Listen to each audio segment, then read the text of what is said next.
Assalamualaikum warahmatullahi wabarakatuh.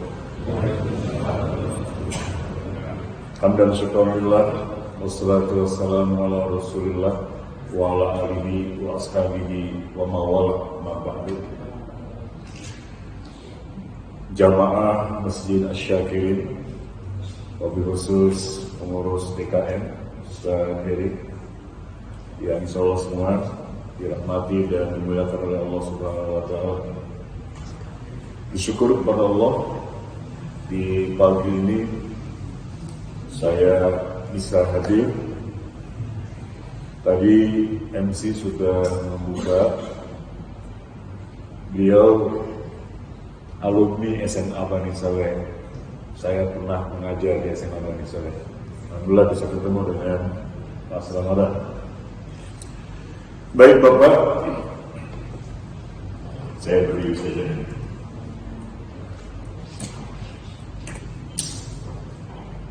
Kemarin kita peringati Maulid Nabi 12 Rabiul Awal 1443 Hijriah. Hari Selasa mestinya liburnya, tapi diundur ke hari Rabu. Baik, ketika kita merayakan peringatan Maulid,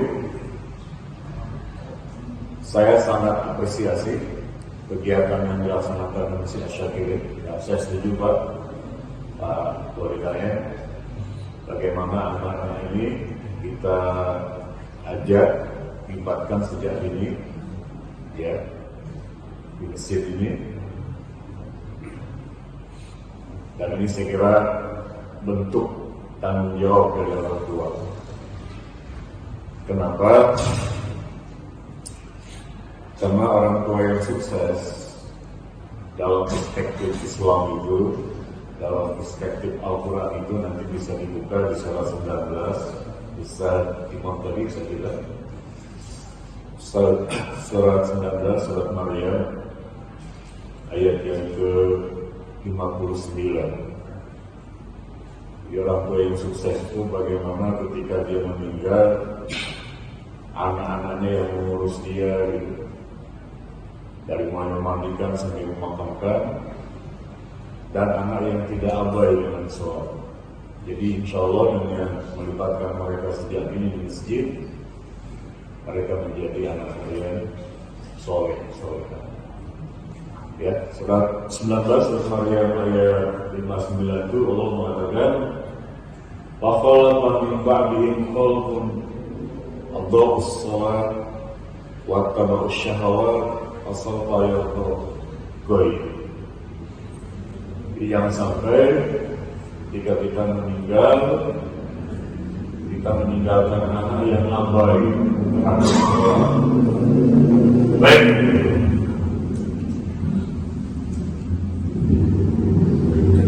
Bapak Ibu sekalian, Al-Quran yang isinya sekian 114 surah 30 juz, ayatnya ada dua versi. Saya ambil versi yang valid dari sisi metodologi hitungannya. Ayatnya ada 236 ayat. Itu 3/4 isinya itu tentang sirah, tentang sejarah. Tadi Ustaz Imam membaca, itu isinya sejarah. Ya, Nabi Idris, kemudian di sini Nabi Ibrahim, Nabi Ismail dan seterusnya. Itu tentang sejarah. Apa maknanya kalau Al-Quran itu berisi mayoritas sebagai besar itu sejarah? Pesannya bahwa memahami sejarah, mengenal sejarah itu penting, termasuk sejarah bangsa Indonesia. Kenapa mengenal sejarah penting?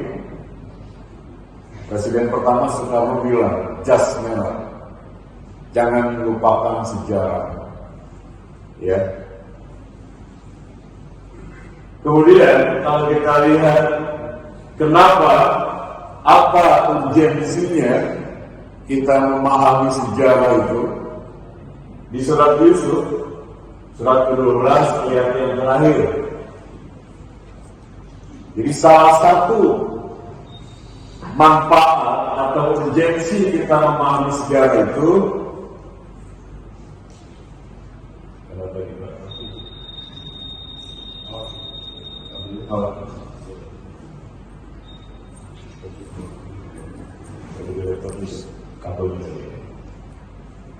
baik, di surat Yusuf, surat 12 ayat yang terakhir, ayat yang 11, Allah menyatakan laqad kana fi qasasihim ibratun li ulil albab.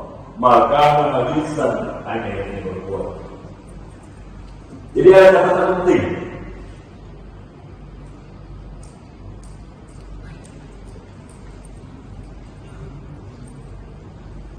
Ini, jadi manfaat kita mempelajari sejarah ada kata-kata hadis, ibrah di sana, ya, pelajaran, hikmah. Jadi ketika kita merayakan Maulid atau momentum Maulid ini dengan sejarah rangkaiannya, bagaimana kemudian kita mampu mengambil pelajaran, mengambil hikmah. Ya. Dalam ayat lain, orang yang mampu mengambil pelajaran, mengambil hikmah, dia termasuk orang yang cerdas. Ya. Al-Imran 190 191. Inna fi khalqis samawati wal ardi dan seterusnya. Jadi orang yang mampu mengambil pelajaran dari setiap peristiwa, dari setiap kejadian, termasuk dari sejarah, maka dia menandakan orang yang cerdas, multi cerdas, cerdas intelektualnya, cerdas emosionalnya, dan cerdas spiritualnya. Baik Bapak Ibu, pada pagi ini kita akan bahas sejarah perjuangan Rasul itu dalam waktu yang cukup. Saya batasi saja tentang materi yang akan kita bahas. Yang pertama, dalam waktu singkat ini bagaimana kita tahu biografi Rasul, ya. Karena waktu yang singkat maka biografi singkat saja. Kemudian yang kedua, beliau diutus menjadi Rasul usia 40, kemudian meninggal 63, kurang lebih 23 tahun itu di Mekah dan di Madinah. Kemudian hasilnya sampai seperti ini. Nah, bagaimana strateginya? Ya, baik saat di Madinah maupun ketika di Mekah. Dan yang terakhir, ini mungkin kesimpulan dari kegiatan kita merayakan Maulid ini, bagaimana kita menjadi orang yang siap meneruskan dakwah Islam itu. Karena Islam akan terus ada, termasuk di Indonesia ini, kalau didakwahi, kalau disebarluaskan. Kalau tidak ada lagi dakwah, maka bisa sejarah terulang. Ya, bagaimana Islam pernah jaya di Spanyol, ya, pada masa keemasan Islam itu, ya, Andalusia, Cordoba misalnya. Nama Indonesia itu pendiri bangsa kita itu, ya, founding father itu mengambil Indonesia, nama Indonesia itu dari kata Andalusia. Ini saya pernah dengar dari Cak Nur, ya, Cak Nur, Nurholis Majid pernah bilang begitu. Kata Indonesia itu diambil dari kata Andalusia. Kenapa? Karena para pendiri bangsa ini berharap Indonesia seperti Andalusia dulu, mengalami masa ke masa. Baik, kita lanjut. Kelahiran Rasul. Kemarin 12 April awal tahun gajah disebutnya, Karena waktu itu belum ada tahun dalam Islam Hijriah itu baru ada pada masa Umar bin Khattab menjadi khalifah. Tapi kalau bulannya dari mulai Muharram, Safar, Rabiul Awal, Rabiul Akhir dan seterusnya itu sudah ada. Sudah ada dalam Al-Quran. Syahrul Ramadan, ada kata Ramadan, Mas Ramadan sebutnya apa itu. Baik, beliau lanjut tahun 570 Masehi. Sekarang sudah 2021. Berapa abad kemudian? Ketika beliau masuk dalam kandungan, 3 bulan dalam kandungan, ayahnya meninggal. Ya, ayahnya meninggal di Madinah dalam perjalanan dagang. Ya, karena masyarakat Arab nomaden, yang suka berdagang ke daerah-daerah lain. Kemudian saat 6 tahun ibunya meninggal. Jadi dia sejak kecil sudah yatim. Ya, lalu diasuh oleh kakeknya Abdul Muthalib. Bahkan nama Muhammad ini kakeknya yang memberi nama. Kalau Allah dalam Al-Quran itu surah 1, surah As-Saff, ya, ayat ke-6 kalau tidak salah. Wa qala Isa bin Maryam ya bani Israil inni rasulullah ilaikum musaddiqan lima bayna yaday at-Taurat wa mubasysyiran bi rasulin ya'ti min ba'di ismihi Ahmad. Jadi Al-Quran memberi nama Ahmad, nama Muhammad kakeknya yang memberi nama. Nah, dalam bahasa Arab, Ahmad, Muhammad, Mahmud, Hamid itu dari akar kata yang sama, Hamida. Artinya terpuji. Dan sebelum itu tidak ada nama Muhammad. Sebelum beliau lahir tidak ada nama Muhammad. Nama Muhammad baru ada setelah beliau. Ini kehebatan dari kakeknya, ya. Maka ketika beliau lahir, kakeknya sangat senang, dia lalu dipotong kambing gitu kalau kita akekah, ya, kemudian dibawa ke liring Ka'bah. Baik, kemudian usia 8 tahun kakeknya meninggal, beliau dirawat oleh pamannya, ya, saudara ayahnya, Abu Thalib. Ya, Abu Thalib punya anak banyak, ada Ja'far. Ya, Ja'far ini kemudian dijadikan sebagai mazhabnya orang Syiah. Ja'far bin Abi Thalib, Imam Ja'far. Kemudian ada Ali bin Abi Thalib, ya, anaknya Abu Thalib. Jadi Nabi sepupu dengan Ali. Baik, nah selama beliau tinggal bersama pamannya, ya, beliau usia remaja itu mengembala, ya, dan hampir semua nabi dalam Al-Quran dijelaskan sebelum menjadi nabi itu jadi pengembala. Apa? Kenapa para nabi itu sebelum jadi nabi jadi pengembala? Salah satu alasannya karena mengembala itu memerlukan kesabaran. Jadi ibu, kalau punya suaminya kurang sabar, suruh jadi belikan hewan untuk digembalakan. Pertanyaannya gimana tempatnya mengembalakan itu?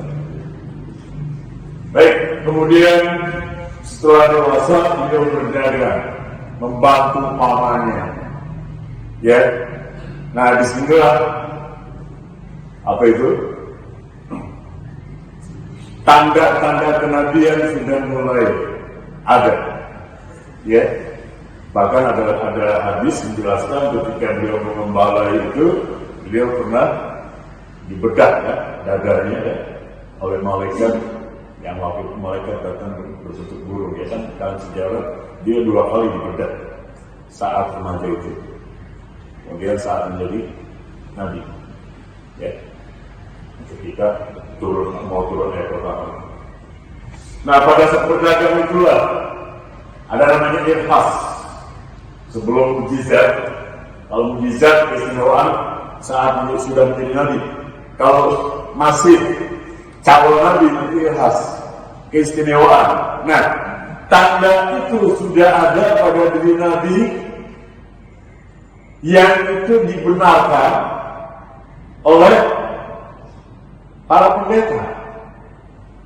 Ya, jadi pada saat Nabi bersama pamannya berdagang, ya, ada awan di atas kepala beliau, yang awan itu berjalan kemana Nabi dan rombongan berjalan, sehingga rombongan tidak panas, tidak terkena sinar matahari. Kenapa? Terhalang oleh awan. Ya, maka kemudian ada pendeta dalam sejarah, ada dua pendeta Bapak disebut, ya. Ada pendeta Bukhor, ada pendeta Warok bin Nawfal. Kalau Warok bin Nawfal ini masih keluarga dengan Khadijah, istri Nabi. Makanya ketika Nabi mendapat wahyu pertama, Nabi cerita ke Khadijah dan Nabi datang ke Warok. Apa maksudnya? Warok bilang ada tanda kenabian. Ini wahyu. Makanya kalau Muhammad menyampaikan dakwah, aku masih hidup, aku ikuti dakwah.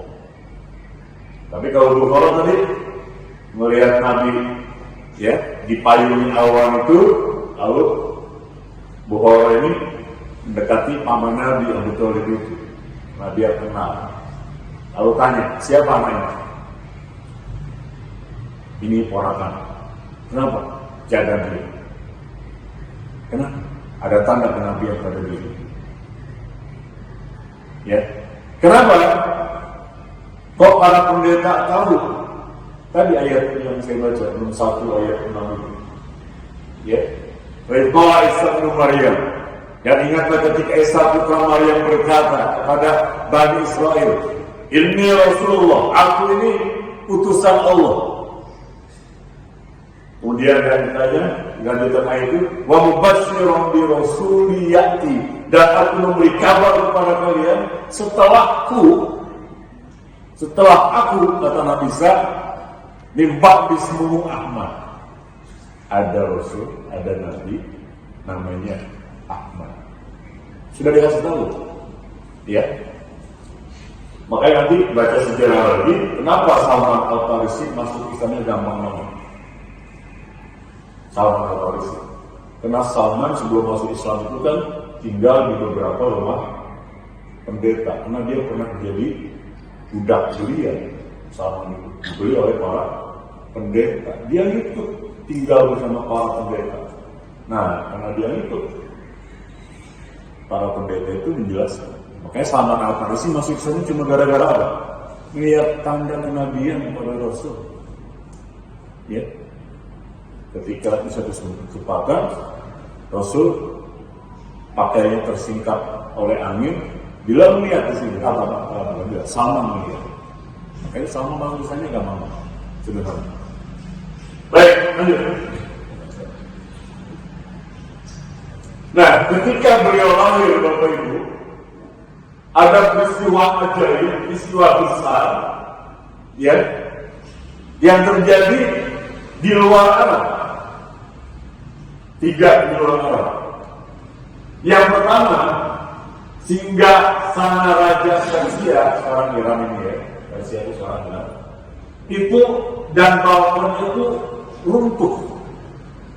Jadi pada saat Nabi lahir. Kemudian yang kedua, api yang selama ini dijadikan sesembahan oleh kaum Majusi, yang sebelumnya nggak pernah padam, pada saat Nabi lahir padam, mati. Nah, Salman Al-Farisi itu tugasnya adalah menjaga api itu, jangan sampai padam. Tugas Salman itu sebelum dia masuk Islam. Kemudian yang ketiga, ini ada danau gitu. Ini juga danau yang sangat diputuskan. Pada saat Nabi Muhammad lahir, gelap. Dan yang terakhir, ini yang terjadi di Mekah. yang kemudian turun surat Al-Fil itu. Raja Abraha dari Yaman itu mau menyerbu Mekah, mau menguasai Mekah. Maka Allah turunkan bantuan dengan pasukan ababil, burung ababil, ya. Baik. Nah, oleh pernikahan Rasul, ya Bapak Ibu, beliau menikah dengan Khadijah. Khadijah kenal secara dekat setelah bermitra dagang.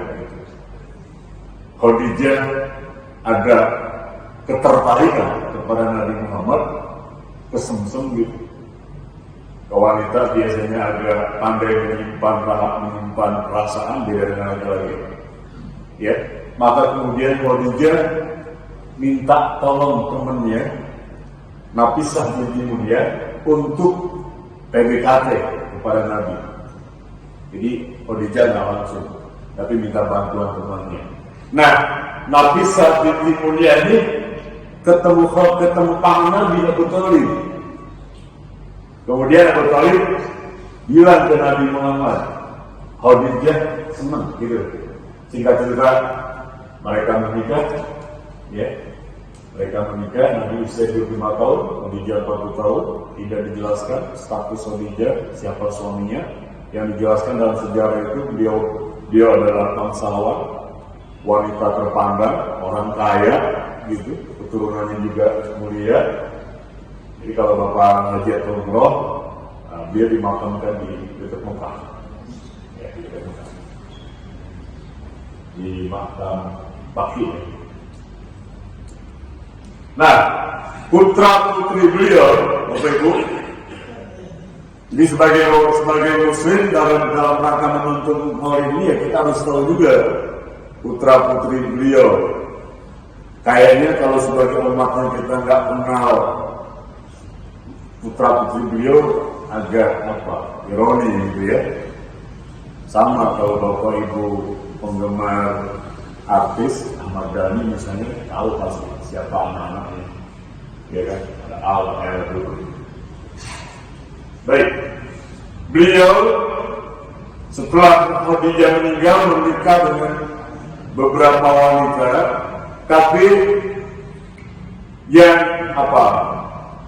anak beliau punya anak itu cuma dari Khadijah dan dari Marwiyah Qibtiyah. Nanti Marwiyah Qibtiyah ini wanita yang diusulkan untuk dinikahi oleh para sahabat, ya. Sahabat usul kepada Nabi, karena Marwiyah Qibtiyah ini kan tanda persahabatan Gubernur Mesir Muqawqis itu. Ketika Nabi mengirim surat kepada mengutus sahabatnya untuk mengirim surat, itu kita akan bahas. Jadi strategi dakwah Nabi itu setelah beliau di Madinah, itu salah satu strateginya itu adalah kita kenal dengan korespondensi. Nabi mengirim surat, jadi dibawa oleh utusan oleh sahabat. Salah satunya ke Mesir. Setelah dibaca oleh Gubernur Muqawqis kemudian menjawab terima kasih atas ajakannya, tapi sementara ini belum bisa saya ikuti. Tanda persahabatan, ya, bahwa hubungan kita baik. Nabi utusannya pulang dari Mesir itu dibawa, dikirim, dikasih oleh-oleh, bingkisan. Ada dokter, ya kan? Ada dokter. Kemudian salah satunya uang, ada kuda, ada pakaian perang, dan 2 gadis Mesir. Nah, salah satunya adalah Marwiyah Qibtiyah. Nanti nikah dengan Nabi, punya anak namanya Ibrahim. Nah, Ibrahim meninggal usia 2 tahun bersama dengan terjadinya gerhana. Maka orang-orang kafir bilang Nabi Muhammad soal gerhana itu katanya sedih karena anaknya meninggal.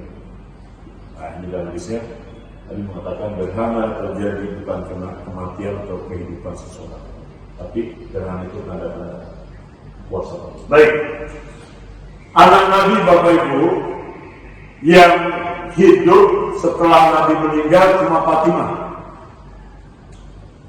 Selainnya meninggal lebih dulu dari Nabi.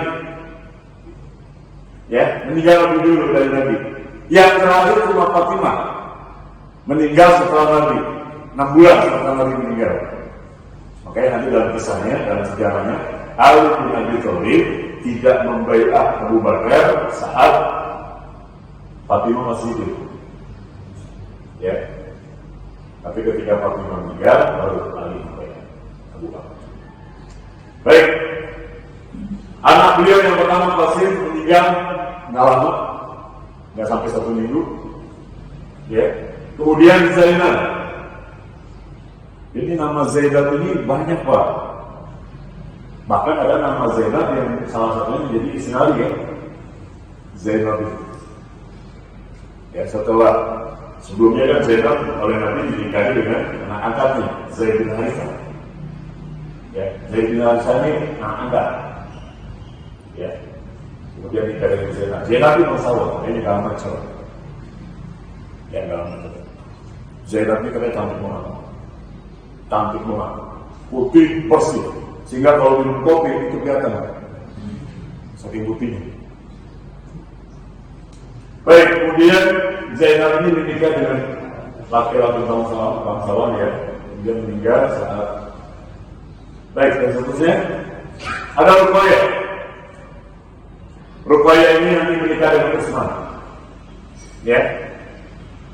Nah, tapi sebelum menikah dengan Utsman, Ruqayyah ya. Kemudian yang keempat ada Ummi Kulsum. Nama Ummi Kulsum juga ada banyak.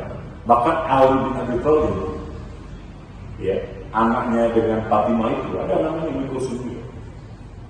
Ada anak Nabi namanya Ummi Kulsum. Nah, Ummi Kulsum nanti setelah Ruqayyah meninggal, ya.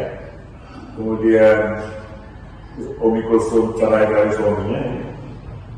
Setelah nikah nggak diapa-apain, kalau cerai dari suaminya itu, maka Nabi nikahkan Ummi Kulsum ini dengan Utsman. Makanya Utsman gelarnya Zinnurain. Jadi kalau Abu Bakar gelarnya As-Siddiq, bahkan Abu Bakar juga gelar. Abu Bakar itu bukan nama sebenarnya. Abu Bakar itu namanya Abdullah bin Abi Quhafa. Nama Abu Bakar Abdullah bin Abi Quhafa. Abu Bakar bergelar, As-Siddiq juga gelar. Abu itu artinya bapak. Bakar itu asal kata dari bikun, gadis. Jadi Abu Bakar diberi gelar nama Abu Bakar karena anak Nabi anak Abu Bakar yang gadis Aisyah yang dinikahi oleh Rasul. Jadi cuma Aisyah istri Nabi yang statusnya saat dinikahi gadis. Baik. Kemudian yang kelima anak Nabi itu Ummi Kulsum. Nah ini Fatimah ya. Yang keempat, nah Fatimah itu dengan nikah dengan Ali nanti punya anak cucu. Ya. Makanya orang-orang Syiah itu mengklaim Ahlul Bait dari Ali dan Fatimah. Kenapa dengan anak-anak Nabi dari yang lain tidak disebut Ahlul Bait? Orang Syiah Ahlul Bait hanya itu. Baik, kemudian yang terakhir anak Nabi itu ada yang namanya Ibrahim, dari usia saya singgung ya. Wafat sebelum wafat usia 2 tahun.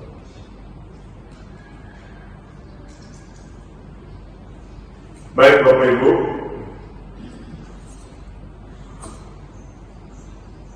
kalau kita peringati Maulid, maka sesungguhnya bagaimana kita merefleksikan diri dalam hal akhlak kalimah ini, akhlak ini. Karena akhlak Rasul, Nabi itu diutus untuk menyempurnakan akhlak itu.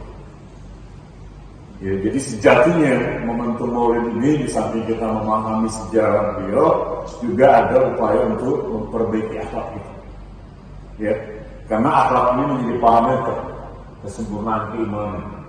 Dalam hadis sudah mengatakan, akmalul mu'minina imanan ahsanuhu khuluqan. Nah, beliau ini Akhlaknya itu sebelum jadi Rasul, beliau sudah punya apa? Akhlak yang sangat mulia. Sampai dulu digelari Al-Amin. Dan ini nanti menjadi modal, gitu. Ketika beliau diutus menjadi Rasul, kemudian tugasnya tadi oleh Pak Imam dibaca ya dalam ayatnya itu, tugas Nabi itu kan syahidah yang pertama, wa mubasysyiru. Ya tadi Pak Imam membaca, wa da'iyan ila Allahi wa sirajan munira. Jadi ketika Nabi menyampaikan dakwah, akhlak ini itu menjadi modal. Ya, nggak mungkin bohong. Ketika beliau mengatakan aku ini utusan Allah yang diutus kepada kalian, maka orang kafir Quraisy nggak mungkin Muhammad bohong, nggak mungkin. Kenapa? Karena dia sendiri orang. Baik, nah akhlak Rasul itu dalam surah 68 surah Al-Qalam ya. Wa innaka la'ala khuluqin azim. Jadi akhlak beliau itu luar biasa, istimewa. Dan nanti dalam sejarah dakwah, karena akhlak beliau itulah banyak orang yang kemudian masuk Islam. Ya, salah satunya ada seorang tunanetra yang sehari-hari di jalan, ya di jalan itu orang banyak mau lawan di jalan itu dia bilang apa? Muhammad itu bohong, jangan dengerin. Muhammad itu orang gila. Karena dia tunanetra. Tapi bagaimana sikap Nabi? Dia datang saat-saat jam makan, kemudian memberi makan orang itu. Karena dia tunanetra nggak melihat. Bahkan dalam penjelasan beliau sampai menyuapin makanan ke mulutnya. Nah setelah beliau meninggal, lalu Abu Bakar datang ke Aisyah, tanya apa yang pernah dilakukan Nabi yang belum pernah ikutin. Kata Aisyah, jelasin tadi. Beliau selalu datang memberi makan orang yang tunanetra itu. Maka Abu Bakar tadi memberi makan. Nah pada saat diberi makan oleh Abu Bakar, kaget dia orang tunanetra itu. Lalu dia tanya, kamu ini bukan yang biasa, kamu orang baru. Siapa kamu? Dan siapa yang kemarin itu? Nah, bahkan jelasin, saya lupa. Terus yang kemarin itu? Yang kemarin itu orang yang selalu kamu bilang, orang gila, kamu bohong.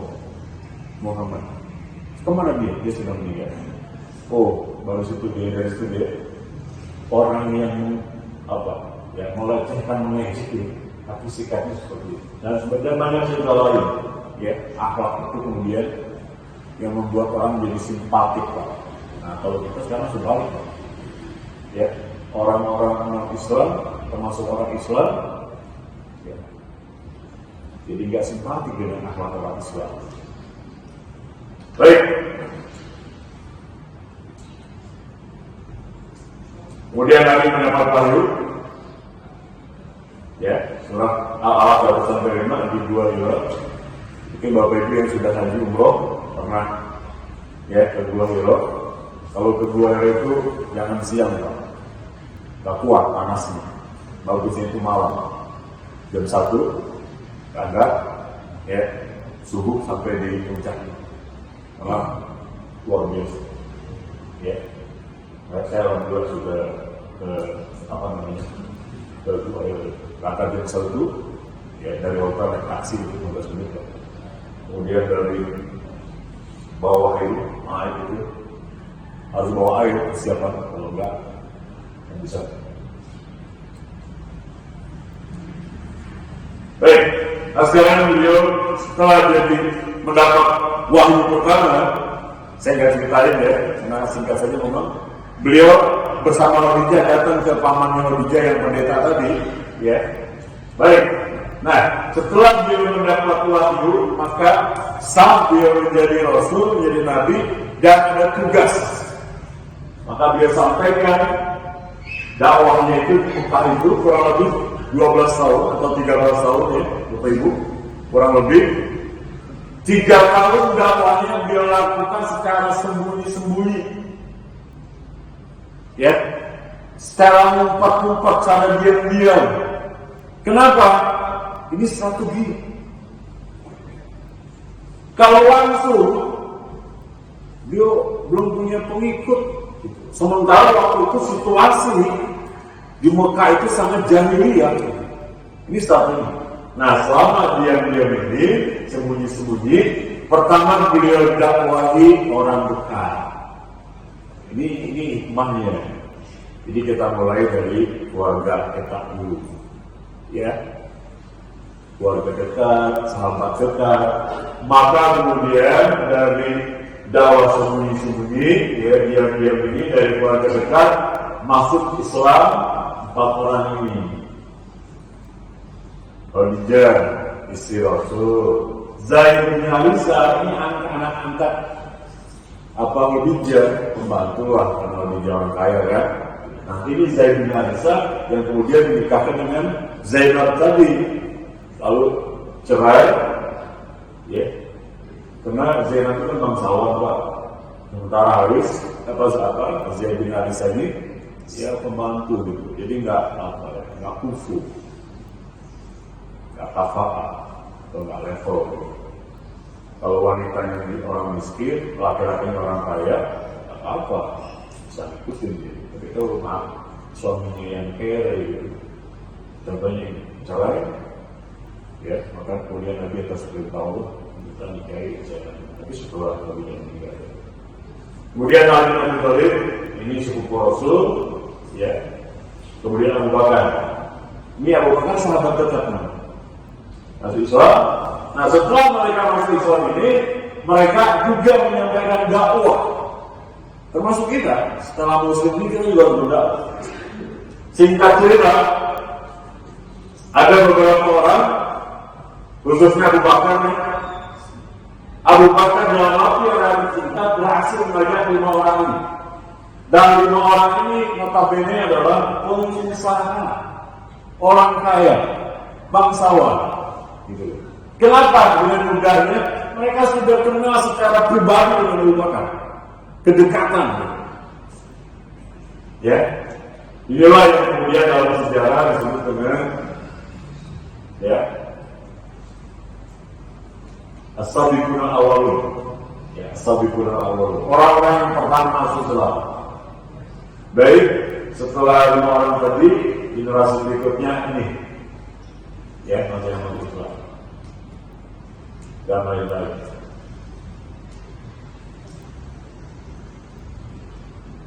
Nah, yang kedua, dakwah secara terang-terangan. Tadi kan sembunyi-sembunyi.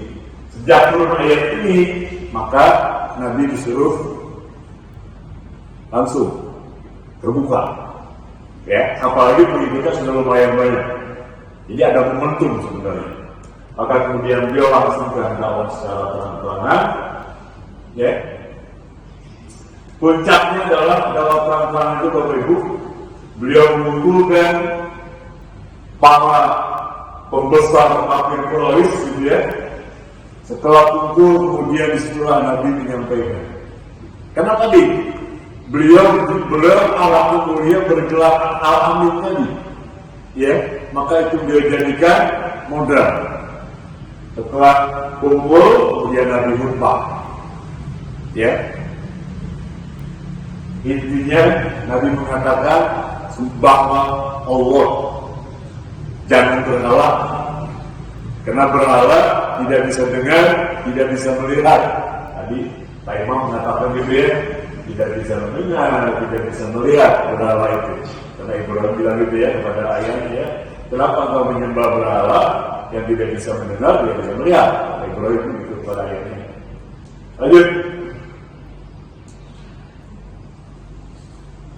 Nah, pada saat tadi khutbah, kemudian selesai khutbah yang isinya mengatakan sembahlah Allah, gitu ya. Dan akhirnya adalah utusan Allah, maka ikuti. Selesai Nabi khutbah, Abu Lahab langsung berdiri, ya, dengan nada tinggi, dengan muka yang marah dengan suara yang keras. Celaka kau ya Muhammad. Untuk ini kau kumpulkan kan? Selesai Abu Lahab ngomong, turun ayat. Ya, tampak ia Abi Lahab watak. Tapi nanti dalam sejarah Abu Lahab anaknya masuk Islam, Ikrimah. Ya, jadi yang dulu apa namanya? Jahat, Abu Lahab. Yang dulu Muslim Nabi, tapi yang kemudian banyak yang masuk Islam, khususnya setelah Nabi hijrah ke Madinah, setelah Perang Badar. Ya, tapi kalau Abu Lahab karena sudah divonis oleh Allah ini, ya, karena Islam. Baik, lanjut. Ini arti dari soal al-Qur'an. Baik, Bapak Ibu. Setelah Nabi berdakwah terang-terangan, maka kaum kafir Quraisy, tokoh pembesar Quraisy itu mereka terus melakukan upaya koordinasi bagaimana supaya Muhammad ini berhenti. Bahaya nih, kalau terus-terusan bahaya nih. Maka kemudian berbagai macam ancaman Bapak Ibu. Jadi ketika menyampaikan dakwah Islam, termasuk sekarang di era milenial ini, ketika orang menyampaikan dakwah Islam, itu ada pihak-pihak tertentu yang tidak senang. Kenapa tidak senang? Karena kepentingan mereka terganggu. Gitu loh. Kepentingan mereka terganggu. Misalnya dari segi bisnis, kalau ada bank syariah ini bisa besar, kalau bank konvensional bisa tutup nih. Nah, sementara mereka punya kepentingan dengan bank konvensional, ada bunga itu dan seterusnya. Baik, maka kemudian Nabi mulai dan sahabatnya itu mulai terancam. Ya, terlebih ketika paman beliau Abu Thalib meninggal. Ya, orang kafir Quraisy sudah tidak ada lagi yang ditakuti. Ya, kemudian istri beliau juga meninggal. Ya, sementara ini istri beliau kan yang sangat mensupport. Ya, makanya biar Nabi peristiwa Isra Mi'raj itu salah satunya adalah untuk menguatkan mental Nabi karena meninggal istrinya. Ya, ditambah dengan paman. Makanya ada istilah dikenal dengan dalam sejarah itu tahun duka cita, Amul Hazan. Baik, maka kemudian ada perintah hijrah. Ya, kita percepat saja. Nah, dalam sejarah Nabi hijrah itu dan sahabat ya, Nabi tidak apa ini. Nabi tidak berangkat. Sahabat-sahabat ini berangkat. Kenapa? Di Mekah terancam. Sehingga sahabatnya disuruh oleh Nabi ke Habasah. Habasah itu daerah kaum Nasrani gitu. Rajanya Najasyi itu. Tapi sangat adil, sangat humanis. Maka kemudian mereka minta perlindungan dan dilindungi. Ya, nanti dalam sejarah kemudian Raja Habasah ini masuk Islam. Pada perjalanannya, ya, kemudian meninggal. Sejarah sholat gaib itu, sejarah sholat gaib. Jadi kalau ada sholat gaib, orang meninggal di mana gitu ya, kemudian kita sholat gaib, itu salah satu perintahnya hadis itu ketika Nabi mendengar ada Habasah sudah masuk Islam, kemudian meninggal. Nabi enggak bisa langsung makan Nabi sholat. Itu salah satu dasarnya. Kemudian Nabi ke Taif. Taif ini sekarang Bapak Ibu ini menjadi destinasi, satu tempat yang banyak dikunjungi ketika orang umroh atau orang haji. Itu daerahnya seperti puncak, bagus pemandangannya. Cuma biasanya kalau kita naik taksi, supir taksi cuma beraninya ngedrop aja, maunya ngedrop aja, nggak mau tungguin, karena dilarang. Di sana ada razia biasanya, mereka nggak berani nunggu, ya. Sehingga banyak yang kadang-kadang dari Taif jalan ke Mekah itu. Nah, terakhir Nabi ke Yasrib atau Madinah. Kalau ke Habasah, Taif itu atas inisiatif Nabi. Nabi perintahkan. Tapi Yasrib, Nabi hijrah ke Madinah, itu karena diminta oleh orang-orang Madinah. Diminta. Ya, nanti dalam sejarah sebelum Nabi hijrah ke Madinah itu sudah ada perjanjian. Ada namanya Baitul Aqabah 1, ada Baitul Aqabah 2. Ya, Baitul Aqabah itu orang-orang Madinah, Yasrib yang ke Mekah. Kemudian di situ ketemu Nabi buat kesepakatan dengan mereka. Makanya Nabi ke Madinah, sesampainya ke Madinah itu disambut. Ya, karena diminta tadi. Baik, lanjut.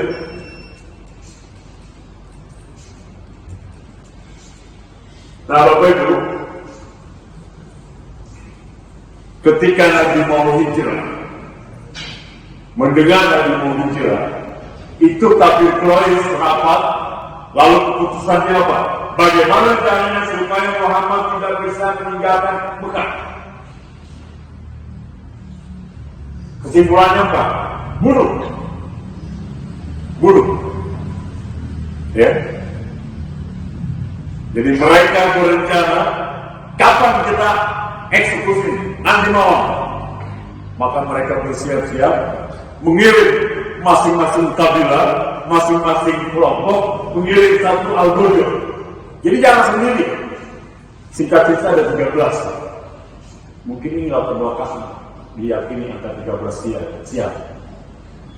Singkat cerita, 13 orang itu dari masing-masing kelompok berangkat ke rumah Nabi. Sesampai ke rumah Nabi, mereka ngepung. Ini kan strategi mereka ya, Bapak Ibu. Nabi itu menyampaikan dakwah atas perintah Allah. Karena Allah yang suruh Nabi dakwah, maka Allah tidak tinggal diam. Ini yang harus kita yakini betul. Ketika kita melaksanakan dakwah itu perintah Allah, maka Allah tidak tinggal diam. Allah punya strategi, Allah punya taktik siasat. Ketika mereka bersiasat, Allah juga bersiasat. Wa makaru wa makarallah, Allahu khairul makirin. Ya, maka kemudian singkatnya itu mereka datang ke rumah Nabi bersama Ali. Kemudian Nabi bilang, tidur kamu di tempat itu, panas dulu. Ya, singkat cerita ada penjelasan sebelum Nabi keluar. Nabi membaca surat Yasin ayat ke-8. Ayat ke-8. وَجَعَلْنَا مِنْ بَيْنِ أَيْدِيهِمْ سَدًّا وَمِنْ خَلْفِهِمْ سَدًّا فَأَغْشَيْنَاهُمْ فَهُمْ لَا يُبْصِرُونَ. Nabi ambil pasir, kemudian Nabi lempar. Sambil membaca itu, Nabi lempar. Lolos Pak, orang-orang yang ngepung itu tidur, nggak ada yang lihat. Lalu surun. وَجَعَلْنَا مِنْ بَيْنِ أَيْدِيهِمْ سَدًّا وَمِنْ خَلْفِهِمْ سَدًّا فَأَغْشَيْنَاهُمْ فَهُمْ لَا يُبْصِرُونَ. Mereka tidak lihat. Jadi kalau besok Bapak lagi bawa mobil, bawa motor, di pada razia, baca ayat itu pasti ditilang. Ya. Singkat, Nabi cerita, lolos Pak. Nabi lolos. Abu Bakar sudah nunggu dengan kudanya. Sadar, mereka terbangun setelah matahari terbit. Nabi tidak ada. Nah, pertanyaannya, apakah orang kafir Quraisy dia? Ya, Bapak. Apakah para kafir Quraisy dia? Nabi sudah lolos itu? Tidak. Tidak. Kenapa? Dendamnya itu, ketidaksukaannya kepada Islam itu sudah mendarah daging. Sehingga ketika Nabi lolos, apa yang dilakukan orang kafir? Dua yang dilakukan. Yang pertama apa? Kasih sayembara, buat sayembara.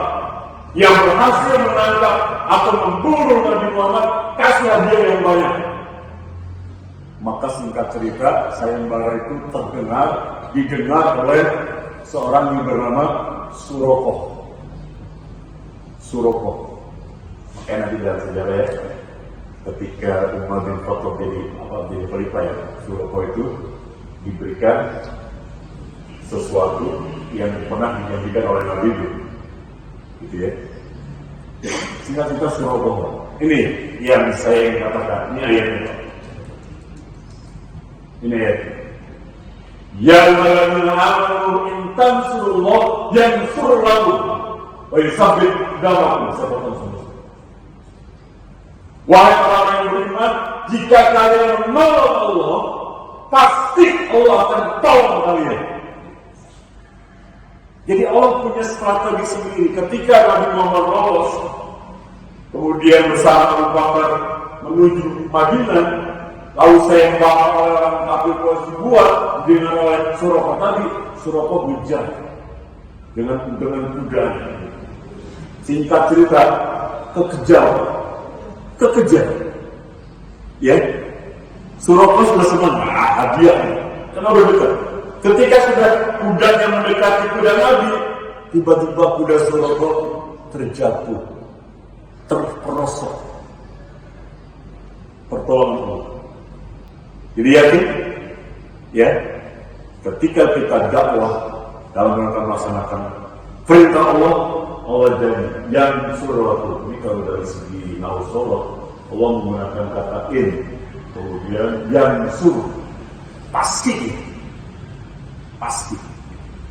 Baik, singkat cerita, Surokoh pada akhirnya apa? Tadi dia berniat membunuh, tapi pada akhirnya dia merasa terancam keselamatannya. Maka dia minta, ya Muhammad tolong selamatkan aku. Karena dia udah terjepit di situ dia. Semula dia membunuh, tapi kemudian posisinya, ya, kemudian dibebaskan oleh Nabi. Ini alatnya. Lalu Nabi lanjutkan perjalanan, kita kembali ya.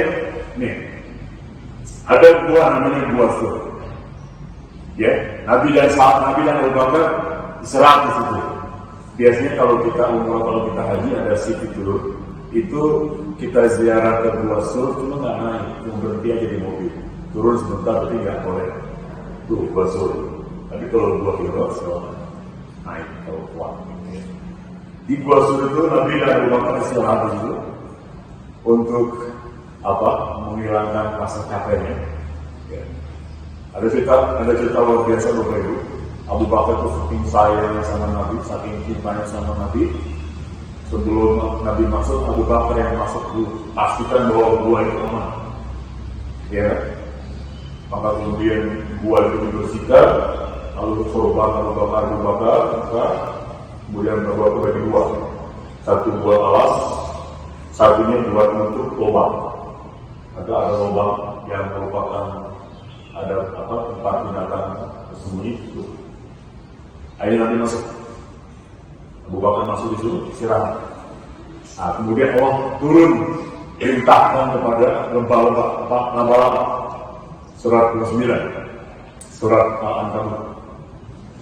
Ya, setelah Nabi Abu Bakar masuk, laba-laba disuruh membuat sarang di mulut gua itu, rumah. Tahu rumah laba-laba? Gitu ya. Orang yang mengejar tadi, kan Surokoh sudah lepas. Yang lain yang mengejar, berhenti di depan mulut gua itu. Berdebat mereka. Karena sudah kehilangan jejak Nabi Muhammad, mereka berhenti persis di depan mulut gua itu, kemudian berdebat. Jangan-jangan masuk ke sini dia. Jangan-jangan Muhammad sembunyi di sini. Kata temannya apa? Tak mungkin. Kalau Muhammad masuk, itu sarang laba-laba pasti rusak gitu. Ya, ini cara menolong. Singkat cerita mereka pun kemudian pergi. Nah, Abu Bakar, Nabi saking melolak capek tertidur di atas pangkuan Abu Bakar. Ya, apa yang terjadi?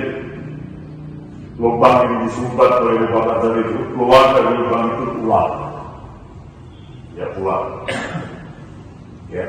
Tapi pada saat Abu Bakar, orang-orang kafir ini dipanggilkan berdua itu, Abu Bakar ada rasa takut, turun ayat, la tahzan, innallaha ma'ana.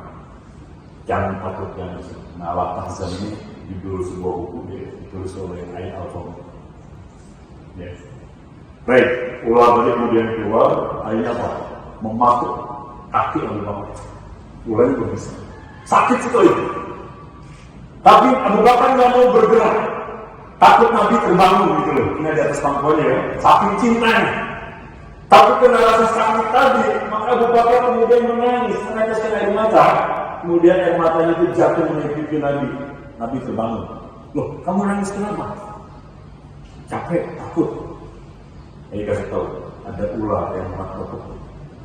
Maka dalam sejarah itu, Nabi jarinya dioleskan ke mulutnya, kemudian luka Abu Bakar dioleskan, sembuh seketika.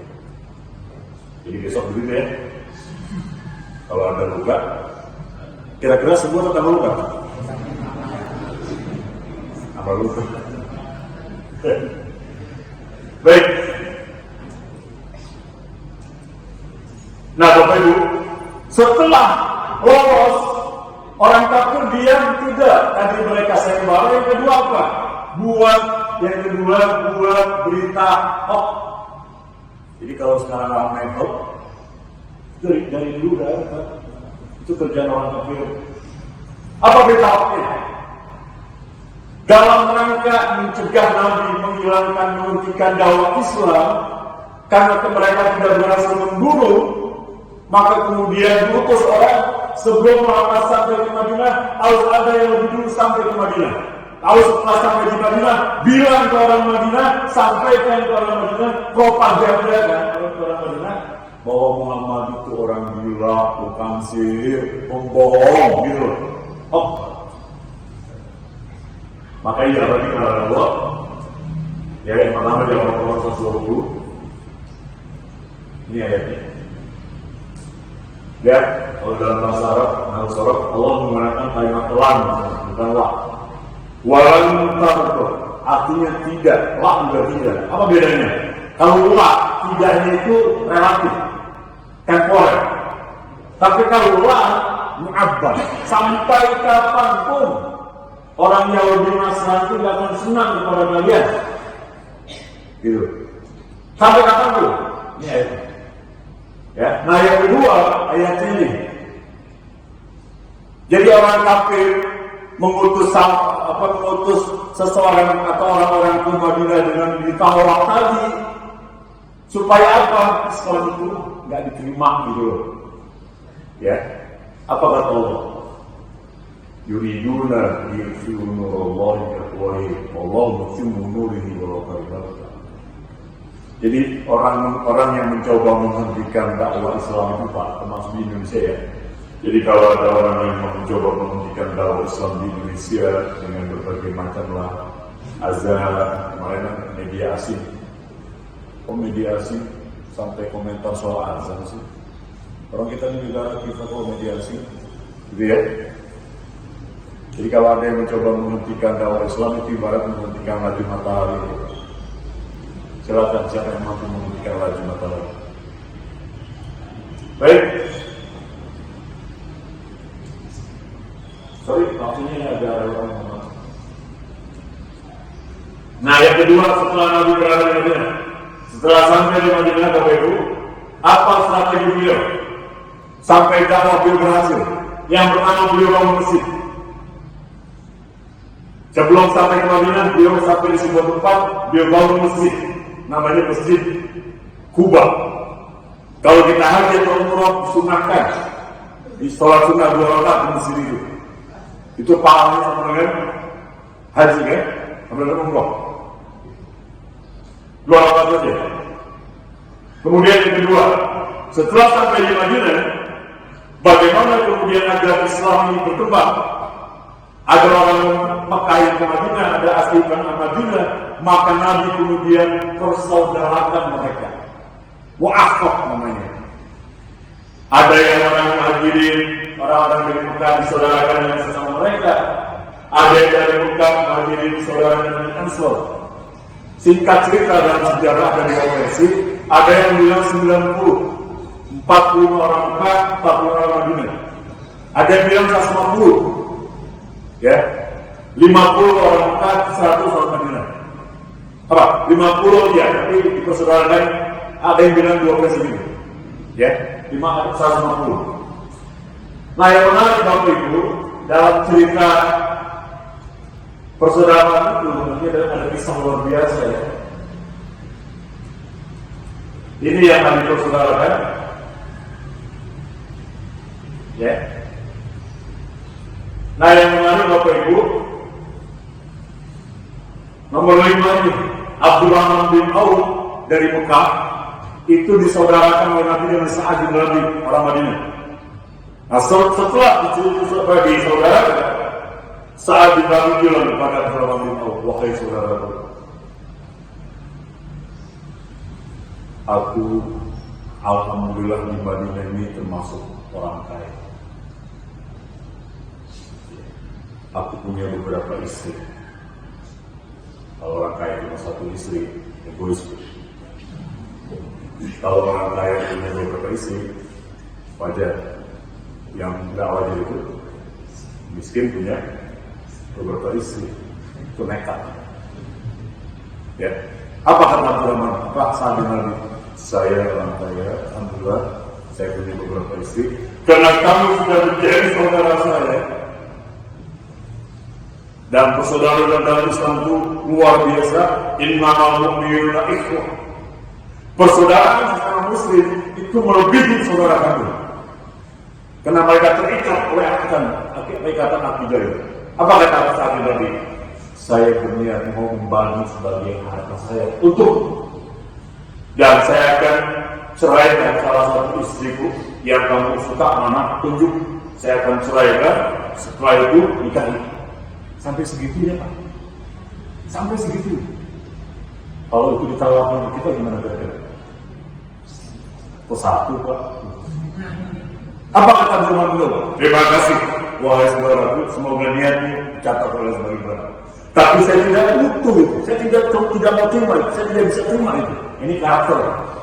Ini karakter Pak Islam itu bukan seperti itu. Apa kata beliau? Kata Abdurrahman bin Auf, beri saya pinjaman. Beri saya modal sebagai pinjaman. Singkat cerita, Abdurrahman bin Auf karena memang bakat bisnisnya luar biasa, dalam waktu yang singkat pasar Madinah itu dikuasai oleh dia. Kalau kita tanah siapa yang menguasai? Tapi orang Islam lebih maju dari orang-orang yang punya di tanah Abang itu. Lebih maju, dagangnya berada di depan toko mereka ya. Lebih maju.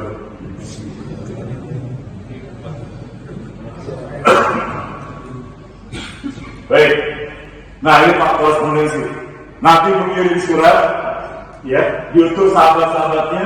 Ini ceritanya, ya, sahabat-sahabat pilihan. Nah, nanti kan ada cerita ya, ada salah satu sahabat yang ketika dikirim membawa utusan, kemudian sahabatnya itu sahabat Nabi dibunuh. Makanya dari sana marah, ya, turunlah surah 9 itu surah At-Taubah. Makanya kalau kita baca surah At-Taubah, surah 9 itu baru atau untuk jangan baca basmalah awalnya, ta'awuz. Ya, baik. Nah ini Muqawqis menerima surat itu, membaca, kemudian dibalas, terima kasih atas perhatiannya. Gitu. Tapi saya belum bisa masuk Islam. Tadi saya kasih oleh tanda persahabatan 5 tadi. Salah satu dokter baik. Maka dokter nanti bertahun-tahun tinggal bersama Nabi, bersama para sahabat, tapi dokternya nganggur kan, nggak ada yang sakit, Nabi dan para sahabat. Ayo dokternya minta pulang. Saya pulang ke Mesir aja deh. Kenapa? Di sini nganggur saya, nggak ada yang sakit. Ayo sebelum pulang dia tanya, apa sih Muhammad kiatnya? Kamu tuh nggak pernah sakit, sahabatmu pernah sakit?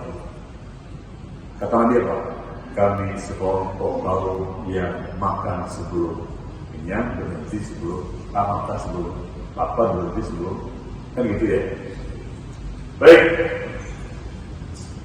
Nah ini yang berikutnya ya, itu salah satu dakwah. Dalam konteks sekarang Bapak Ibu, dalam konteks sekarang dakwah korespondensi ini ya melalui grup, ya grup Instagram, Twitter, kita buat konten-konten dakwah gitu. Ya, biar komunitas kita atau anggota kita yang dibaca hal yang bersifat ilmu gitu. Dalam konteks sekarang ya.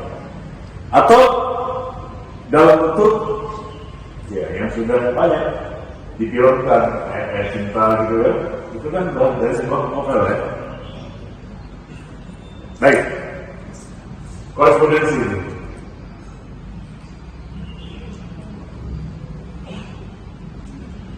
Nah Bapak Ibu, yang terakhir materi kita tanggung jawab dakwah. Saya batasi durasi, ya. Saya kutip 3 ayat. Pertama, dakwah ini tugas kita dengan apa? Profesi kita. Apa? Bukan hanya tugas Islam, tapi tugas setiap kita sesuai dengan profesi kita. Ibu-ibu memakai pakaian muslimah itu sudah berdakwah. Bapak-bapak menggunakan pakaian muslimah, kita kan muslim itu sudah dakwah. Bapak datang ke masjid, ibu datang ke masjid itu sudah dakwah. Ya, termasuk yang kita laksanakan hari itu dakwah. Ayat ini. Yang kedua, surah 16 ayat 125. Ini seruan sekaligus metode dalam berdakwah. Agar dakwah efektif, maka lakukan 3 hal. Berhikmah. Ya, dakwah itu dengan cara-cara yang hikmah. Hikmah itu artinya bijak. Ya, bijak. Tidak boleh apa ya? Arogan, tidak boleh.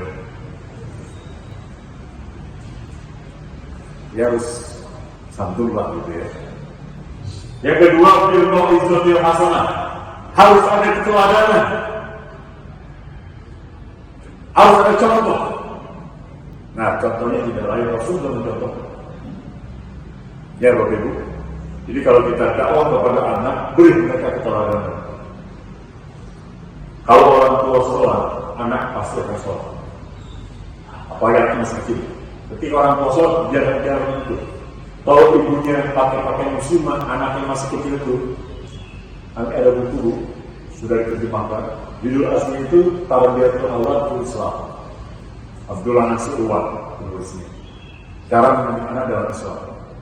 Salah satunya adalah football, keteladanan. Jadi kalau bapaknya bicaranya santun, Pak, anak dengar, maka anak akan berkata santun.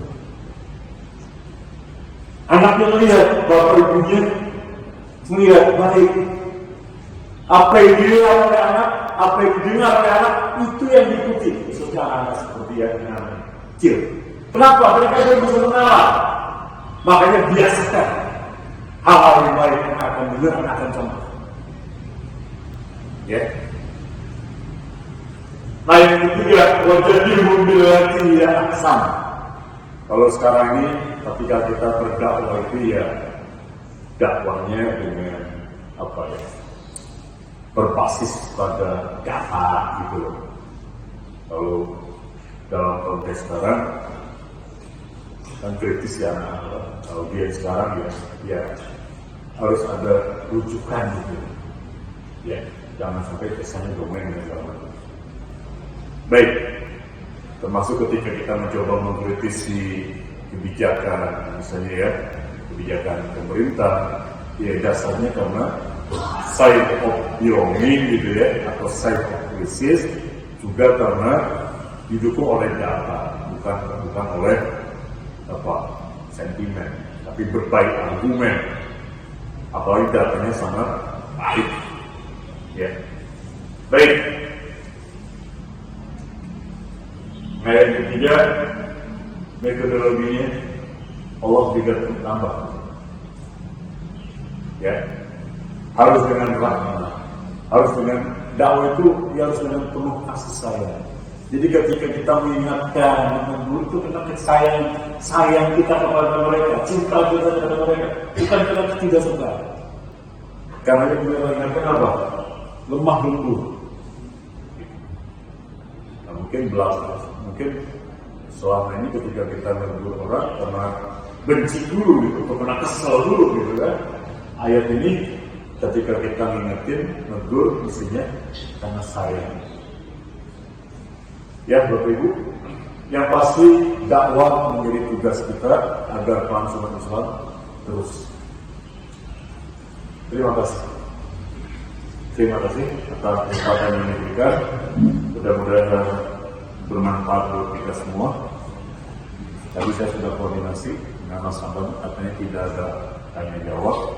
Biasanya saya suka ditanya Pak biasanya ya, tapi karena kebijakannya tidak ada tanya jawab, ya sudah.